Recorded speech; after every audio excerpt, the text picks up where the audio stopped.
تفہیم القرآن سید ابوالعلاء مودودی سورہ الرحمن آیات 46 تا 78۔ اعوذ باللہ من الشیطان الرجیم، بسم اللہ الرحمن الرحیم۔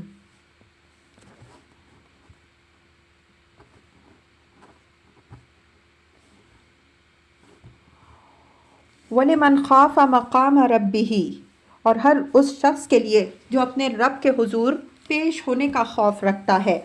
تفسیر، یعنی جس نے دنیا میں خدا سے ڈرتے ہوئے زندگی بسر کی ہو، جسے ہمیشہ یہ احساس رہا ہو کہ میں دنیا میں غیر ذمہ دار شتر بے مہار نہیں ہوں، بلکہ ایک روز مجھے اپنے رب کے سامنے کھڑا ہونا ہے اور اپنے اعمال کا حساب دینا ہے۔ یہ عقیدہ جس شخص کا ہوگا وہ لامحالہ خواہشات نفس کی بندگی سے بچے گا، اندھا دھند ہر راستے پر نہ چل کھڑا ہوگا، حق و باطل، ظلم و انصاف، پاک و ناپاک اور حلال و حرام میں تمیز کرے گا، اور جان بوجھ کر خدا کے احکام کی پیروی سے منہ نہ موڑے گا۔ یہی اس جزا کی اصل علت ہے جو آگے بیان کی جا رہی ہے۔ جنتان، دو باغ ہیں۔ تفسیر، جنت کے اصل معنی باغ کے ہیں۔ قرآن مجید میں کہیں تو اس پورے عالم کو جس میں نیک لوگ رکھے جائیں گے جنت کہا گیا ہے، گویا کہ وہ پورا کا پورا ایک باغ ہے، اور کہیں فرمایا گیا ہے کہ ان کے لیے جنتیں ہیں جن کے نیچے نہریں بہتی ہوں گی۔ اس کے معنی یہ ہیں کہ اس بڑے باغ میں بے شمار باغات ہوں گے، اور یہاں تعین کے ساتھ ارشاد ہوا ہے کہ ہر نیک شخص کو اس بڑی جنت میں دو جنتیں دی جائیں گی جو اسی کے لیے مخصوص ہوں گی، جن میں اس کے اپنے قصر ہوں گے، جن میں وہ اپنے متعلقین و خدام کے ساتھ شاہانہ ٹھاٹھ کے ساتھ رہے گا، جن میں اس کے لیے وہ کچھ سر و سامان فراہم ہوگا جس کا ذکر آگے آ رہا ہے۔ فَبِأَيِّ آلَاءِ رَبِّكُمَا تُكَذِّبَانِ، اپنے رب کے کن کن انعامات کو تم جھٹلاؤ گے۔ ذَوَاتَا أَفْنَانٍ، ہری بھری ڈالیوں سے بھرپور۔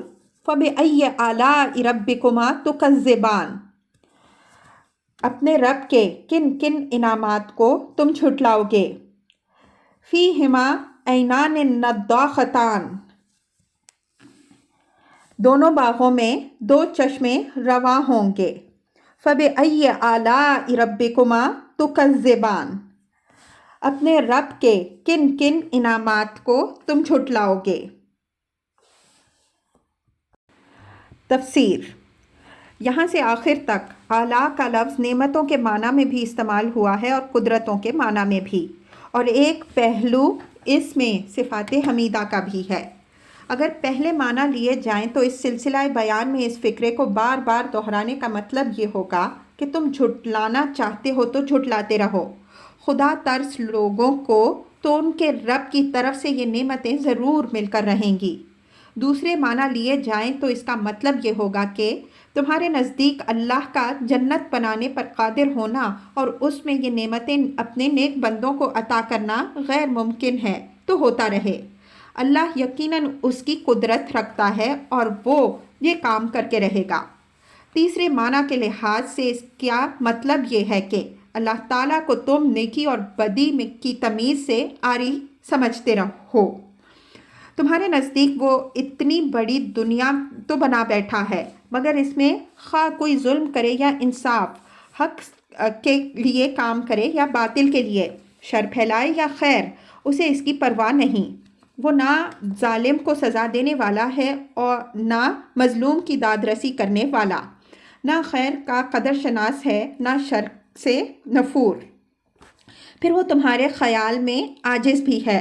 زمین و آسمان تو وہ بنا لیتا ہے، مگر ظالموں کی سزا کے لیے جہنم اور حق کی پیروی کرنے والوں کو اجر دینے کے لیے جنت بنا دینے پر وہ قادر نہیں ہے۔ اس کے اوصاف حمیدہ کی یہ تکذیب آج تم جتنی چاہے کر لو، کل جب وہ ظالموں کو جہنم میں جھونک دے گا اور حق پرستوں کو جنت میں یہ کچھ نعمتیں دے گا، کیا اس وقت بھی تم اس کے ان اوصاف کو جھٹلا سکو گے؟ فِيهِمَا مِن كُلِّ فَاكِهَةٍ زَوْجَانِ، دونوں باغوں میں ہر پھل کی 2 قسمیں۔ تفسیر: اس کا ایک مطلب یہ ہو سکتا ہے کہ دونوں باغوں کے پھلوں کی شان نرالی ہوگی۔ ایک باغ میں جائے گا تو ایک شان کے پھل اس کی ڈالیوں میں لدے ہوئے ہوں گے، دوسرے باغ میں جائے گا تو اس کے پھلوں کی شان کچھ اور ہی ہوگی۔ دوسرا مطلب یہ بھی ہو سکتا ہے کہ ان میں سے ہر باغ میں ایک قسم کے پھل معروف ہوں گے جن سے وہ دنیا میں بھی آشنا تھا، خواہ مزے میں وہ دنیا کے پھلوں سے کتنے ہی فائق ہوں، اور دوسری قسم کے پھل نادر ہوں گے جو دنیا میں کبھی اس کے خواب و خیال میں بھی نہ آئے تھے۔ فَبِأَيِّ آلَاءِ رَبِّكُمَا تُكَذِّبَانِ، اپنے رب کے کن کن انعامات کو تم جھٹلاؤ گے۔ مُتَّكِئِينَ عَلَىٰ فَرَشٍ بِطَائِنُهَا مِنْ اِسْتَبْرَقٍ، جنتی لوگ ایسے فرشوں پر تکیے لگا کے بیٹھیں گے جن کے استر تبیز ریشم کے ہوں گے۔ تفسیر: یعنی جب ان کے استر اس شان کے ہوں گے تو اندازہ کر لو کہ ابرے کس شان کے ہوں گے۔ وَجَنَى الْجَنَّتَيْنِ الدَّانِ، اور باغوں کی ڈالیاں پھلوں سے جھک رکی پڑ رہی ہوں گی۔ فَبِأَيِّ آلَاءِ رَبِّكُمَا تُكَذِّبَانِ، اپنے رب کے کن کن انعامات کو تم جھٹلاؤ گے۔ فِيهِنَّ قَاصِرَاتُ الطَّرْفِ، ان نعمتوں کے درمیان شرمیلی نگاہوں والیاں ہوں گی۔ تفسیر: یہ عورت کی اصل خوبی ہے کہ وہ بے شرم اور بے باک نہ ہو بلکہ نظر میں حیا رکھتی ہو، اسی لیے اللہ تعالیٰ نے جنت کی نعمتوں کے درمیان عورتوں کا ذکر کرتے ہوئے سب سے پہلے ان کے حسن و جمال کی نہیں بلکہ ان کی حیاداری اور عفت مآبی کی تعریف فرمائی ہے۔ حسین عورتیں تو مخلوط کلبوں اور فلمی نگار خانوں میں بھی جمع ہو جاتی ہیں، اور حسن کے مقابلوں میں تو چھانٹ چھانٹ کر ایک سے ایک حسین عورت لائی جاتی ہے، مگر صرف ایک بدذوق اور بدقوارا آدمی ہی ان سے دلچسپی لے سکتا ہے۔ کسی شریف آدمی کو وہ حسن اپیل نہیں کر سکتا جو ہر بد نظر کو دعوت نظارہ دے اور ہر آغوش کی زینت بننے کے لیے تیار ہو۔ لم یطمثہن انس قبلہم ولا جان، جنہیں ان جنتیوں سے پہلے کسی انسان یا جن نے نہ چھوا ہوگا۔ تفسیر: اس کا مطلب یہ ہے کہ دنیا کی زندگی میں خواہ کوئی عورت کنواری مر گئی ہو یا کسی کی بیوی رہ چکی ہو، جوان مری ہو یا بوڑھی ہو کر دنیا سے رخصت ہوئی ہو، آخرت میں جب یہ سب نیک خواتین جنت میں داخل ہوں گی تو جوان اور کنواری بنا دی جائیں گی، اور وہاں ان میں سے جس خاتون کو بھی کسی نیک مرد کی رفیقہ حیات بنایا جائے گا وہ جنت میں اپنے شوہر سے پہلے کسی کے تصرف میں آئی ہوئی نہ ہوگی۔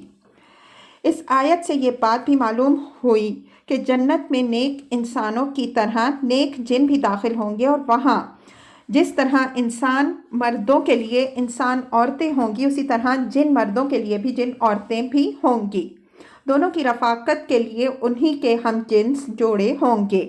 ایسا نہ ہوگا کہ ان کا جوڑ کسی ناجنس مخلوق سے لگا دیا جائے جس سے وہ فطرتاً مانوس نہیں ہو سکتے۔ آیت میں یہ الفاظ کہ ان سے پہلے کسی انسان یا جن نے ان کو نہ چھوا ہوگا، اس معنی میں نہیں ہے کہ وہاں عورتیں صرف انسان ہوں گی اور ان کے شوہروں سے پہلے کسی انسان یا جن نے نہ چھوا ہوگا، بلکہ ان کا اصل مطلب یہ ہے کہ وہاں جن اور انسان دونوں جنسوں کی عورتیں ہوں گی، سب حیادار اور اچھوتی ہوں گی، نہ کسی جن عورت کو اس کے جنتی شوہر سے پہلے کسی جن مرد نے ہاتھ لگایا ہوگا، اور نہ کسی انسان عورت کو اس کے جنتی شوہر سے پہلے کسی انسان مرد نے ملوث کیا ہوگا۔ فَبِأَيِّ آلَاءِ رَبِّكُمَا تُكَذِّبَانِ، اپنے رب کے کن کن انعامات کو تم جھٹلاؤ گے۔ كَأَنَّهُنَّ يَاقُوتُ وَالْمَرْجَانُ، ایسی خوبصورت جیسے ہیرے اور موتی۔ فَبِأَيِّ آلَاءِ رَبِّكُمَا تُكَذِّبَانِ، اپنے رب کے کن کن انعامات کو تم جھٹلاؤ گے۔ هَلْ جَزَاءُ الْإِحْسَانِ إِلَّا الْإِحْسَانُ، نیکی کا بدلہ نیکی کے سوا اور کیا ہو سکتا ہے۔ تفسیر: یعنی آخر یہ کیسے ممکن ہے کہ جو لوگ اللہ تعالیٰ کی خاطر دنیا میں عمر بھر اپنے نفس پر پابندیاں لگائے رہے ہوں، حرام سے بچتے اور حلال پر اکتفاق کرتے رہے ہوں، فرض کو فرض جان کر اپنے فرائض بجا لاتے رہے ہوں، حق کو حق مان کر تمام حقداروں کے حقوق ادا کرتے رہے ہوں، اور شر کے مقابلے میں ہر طرح کی تکلیفیں اور مشقتیں برداشت کر کے خیر کی حمایت کرتے رہے ہوں، اللہ ان کی یہ ساری قربانیاں ضائع کر دے اور انہیں کبھی ان کا اجر نہ دے۔ فَبِأَيِّ آلَاءِ رَبِّكُمَا تُكَذِّبَانِ، پھر اے جن و انس اپنے رب کے کن کن اوصاف حمیدہ کا تم انکار کرو گے۔ تفسیر: ظاہر بات ہے کہ جو شخص جنت اور اس کے اجر و ثواب کا منکر ہے وہ دراصل اللہ تعالیٰ کی بہت سی صفات حسنہ کا انکار کرتا ہے۔ وہ اگر خدا کو مانتا بھی ہے تو اس کے متعلق بہت بری رائے رکھتا ہے۔ اس کے نزدیک وہ ایک چوپٹ راجا ہے جس کی اندھیر نگری میں نیکی کرنا گویا اسے دریا میں ڈال دینا ہے۔ وہ یا تو اسے اندھا اور بہرا سمجھتا ہے جسے کچھ خبر ہی نہیں ہے کہ اس کی خدائی میں کون اس کی رضا کی خاطر جان، مال، نفس اور محنتوں کی قربانی دے رہا ہے، یا اس کے نزدیک وہ بے حس اور ناقدر شناس ہے جسے بھلے اور برے کی کچھ تمیز نہیں، یا پھر اس کے خیال ناقص میں وہ عاجز و درماندہ ہے جس کی نگاہ میں نیکی کی قدر چاہے کتنی ہی ہو مگر اس کا اجر دینا اس کے بس میں ہی نہیں ہے۔ اسی لیے فرمایا کہ جب آخرت میں نیکی کا نیک بدلہ تمہاری آنکھوں کے سامنے دے دیا جائے گا، کیا اس وقت بھی تم اپنے رب کے اوصاف حمیدہ کا انکار کر سکو گے؟ وَمِن دُونِهِمَا جَنَّتَانِ، اور ان دو باغوں کے علاوہ دو باغ اور ہوں گے۔ تفسیر: اصل الفاظ ہیں وَمِن دُونِهِمَا جَنَّتَانِ۔ دون کا لفظ عربی زبان میں تین مختلف معنوں کے لیے استعمال ہوتا ہے۔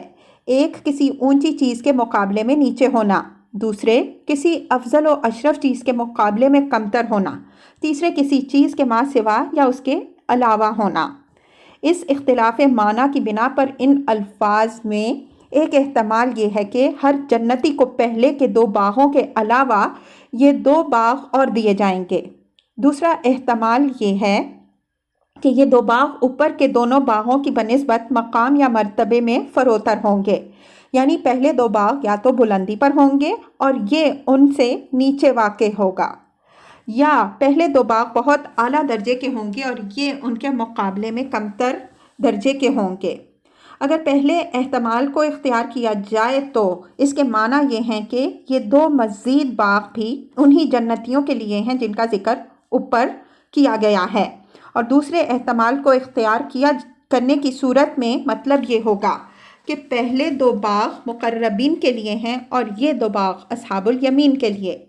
اس دوسرے احتمال کو جو چیز تقویت پہنچاتی ہے وہ یہ ہے کہ سورہ واقعہ میں نیک انسانوں کی دو قسمیں بیان کی گئی ہیں، ایک سابقین جن کو مقربین بھی کہا گیا ہے، دوسرے اصحاب الیمین جن کو اصحاب المیمنہ کے نام سے بھی موسوم کیا گیا ہے، اور ان دونوں کے لیے دو جنتوں کے اوصاف الگ الگ ارشاد فرمائے گئے ہیں۔ مزید برآں اس احتمال کو وہ حدیث بھی تقویت پہنچاتی ہے جو حضرت ابو موسیٰ اشعری رضی اللہ عنہ سے ان کے صاحبزادے ابو بکر نے روایت کی ہے۔ اس میں وہ فرماتے ہیں کہ رسول اللہ صلی اللہ علیہ وآلہ وسلم نے ارشاد فرمایا، دو جنتیں سابقین یا مقربین کے لیے ہوں گی جن کے برتن اور آرائش کی ہر چیز سونے کی ہوگی، اور دو جنتیں تابعین یا اصحاب الیمین کے لیے ہوں گی جن کی ہر چیز چاندی کی ہوگی۔ فتح الباری کتاب التفسیر، تفسیر سورہ رحمان۔ فَبِأَيِّ آلَاءِ رَبِّكُمَا تُكَذِّبَانِ، اپنے رب کے کن کن انعامات کو تم جھٹلاؤ گے۔ مُدْحَامَّتَانِ، گھنے سرسبز و شاداب باغ۔ تفسیر: ان باغوں کی تعریف میں لفظ مدھامتان استعمال فرمایا گیا ہے۔ مدھامہ ایسی گھنی سرسبزی کو کہتے ہیں جو انتہائی شادابی کے باعث سیاہی مائل ہو گئی ہو۔ فَبِأَيِّ آلَاءِ رَبِّكُمَا تُكَذِّبَانِ، اپنے رب کے کن کن انعامات کو تم جھٹلاؤ گے۔ فیہما عینان نضاختان، دونوں باغوں میں دو چشمے فواروں کی طرح ابلتے ہوئے۔ فبأی آلاء ربکما تکذبان، اپنے رب کے کن کن انعامات کو تم جھٹلاؤ گے۔ فیہما فاکہۃ والنخل والرمان، ان میں بکثرت پھل اور کھجوریں اور انار۔ فبأی آلاء ربکما تکذبان، اپنے رب کے کن کن انعامات کو تم جھٹلاؤ گے۔ فیہن خیرات حسان، ان نعمتوں کے درمیان خوبصورت اور خوبصورت بیویاں۔ فبأی آلاء ربکما تکذبان، اپنے رب کے کن کن انعامات کو تم جھٹلاؤ گے۔ حور مقصورات فی الخیام، خیموں میں ٹھہرائی ہوئی حوریں۔ تفسیر۔ حور کی تشریح کے لیے ملاحظہ ہو تفہیم القرآن جلد 4، تفسیر سورہ صافات حاشیہ 28 تا 29 اور تفسیر سورہ دخان حاشیہ 42۔ خیموں سے مراد غالباً اس طرح کے خیمے ہیں جیسے امراء و رؤساء کے لیے سیرگاہوں میں لگائے جاتے ہیں۔ اغلب یہ ہے کہ یہ اہل جنت کی بیویاں ان کے ساتھ ان کے قصروں میں رہیں گی اور ان کی سیرگاہوں میں جگہ جگہ خیمے لگے ہوئے ہوں گے جن میں حوریں ان کے لیے لطف و لذت کا سامان فراہم کریں گی۔ ہمارے اس قیاس کی بنا یہ ہے کہ پہلے خوبصورت اور خوبصورت بیویوں کا ذکر کیا جا چکا ہے، اس کے بعد اب حوروں کا ذکر الگ کرنے کے معنی یہ ہے کہ یہ ان بیویوں سے مختلف قسم کی خواتین ہوں گی۔ اس قیاس کو مزید تقویت اس حدیث سے حاصل ہوتی ہے جو حضرت ام سلمہ رضی اللہ عنہا سے مروی ہے۔ وہ فرماتی ہیں کہ میں نے رسول اللہ صلی اللہ علیہ وآلہ وسلم سے پوچھا، یا رسول اللہ صلی اللہ علیہ وآلہ وسلم، دنیا کی عورتیں بہتر ہیں یا حوریں؟ حضور صلی اللہ علیہ وآلہ وسلم نے جواب دیا، دنیا کی عورتوں کو حوروں پر وہی فضیلت حاصل ہے جو ابرے کو استر پر ہوتی ہے۔ میں نے پوچھا کس بنا پر؟ فرمایا اس لیے کہ ان عورتوں نے نمازیں پڑھی ہیں، روزے رکھے ہیں اور عبادتیں کی ہیں۔ طبرانی۔ اس سے معلوم ہوا کہ اہل جنت کی بیویاں تو وہ خواتین ہوں گی جو دنیا میں ایمان لائیں اور اعمال صالحہ کرتی رہیں اور دنیا سے رخصت ہوئیں۔ یہ اپنے ایمان و حسن عمل کے نتیجے میں داخل جنت ہوں گی اور بذات خود جنت کی نعمتوں کی مستحق ہوں گی۔ یہ اپنی مرضی اور پسند کے مطابق یا تو اپنے سابق شوہروں کی بیویاں بنیں گی اگر وہ بھی جنتی ہوں، یا پھر اللہ تعالیٰ کسی دوسرے جنتی سے ان کو بیعت دے گا جب کہ وہ دونوں ایک دوسرے کی رفاقت پسند کریں گے۔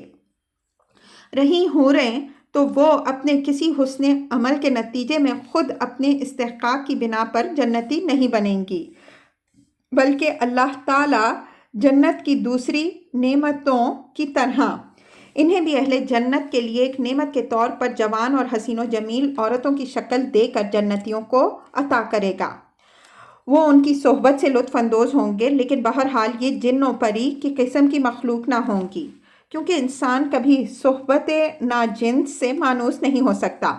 اس لیے اغلب یہ ہے کہ یہ وہ معصوم لڑکیاں ہوں گی جو نابالغی کی حالت میں فوت ہو گئیں اور ان کے والدین جنت کے مستحق نہ ہوئے کہ وہ ان کی ذریت کی حیثیت سے جنت میں ان کے ساتھ رکھی جائیں۔ فَبِأَيِّ آلَاءِ رَبِّكُمَا تُكَذِّبَانِ، اپنے رب کے کن کن انعامات کو تم جھٹلاؤ گے۔ لَمْ يَطْمِثْهُنَّ إِنسٌ قَبْلَهُمْ وَلَا جَانٌ، ان جنتیوں سے پہلے کبھی کسی انسان یا جن نے ان کو چھوا نہ ہوگا۔